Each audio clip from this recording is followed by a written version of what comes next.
জোরে কান কার সাহায্যে? আজকে অনেকেই না বুঝা বলে যে ভারত যদি আমাদের সহযোগিতা না করত বাংলাদেশ বিজয় হতো না। এটা সম্পূর্ণ ভুয়া কথা, এটা সম্পূর্ণ ভুয়া কথা। ভারত আমাদেরকে সাহায্য করে নাই। ভারত যদি আমাদেরকে সাহায্য করত তাহলে 400 বছরের পুরাতন বাবরি মসজিদ ভাঙ্গা ওই জায়গায় রাম মন্দির বানাতো না। জোরে কোন কথা ঠিক না? কারণ ভারত জানে বাংলাদেশের শতকরা কত ভাগ মুসলমান? 95 ভাগ মুসলমান।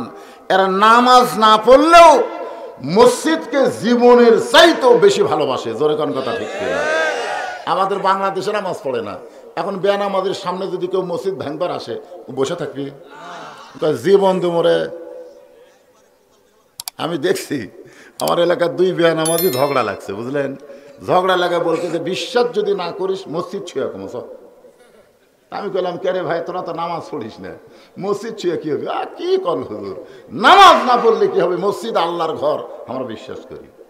তাহলে বাবরি মসজিদ কার ঘর? তাহলে সেই ঘরে 400 বছর ধরে নামাজ হয়, আর সেই ঘর ভাঙ্গারা মন্দির বানালো। ভারতে কি মন্দির বানানোর জায়গা নাই? ধরে কোন জায়গা আছে না নাই?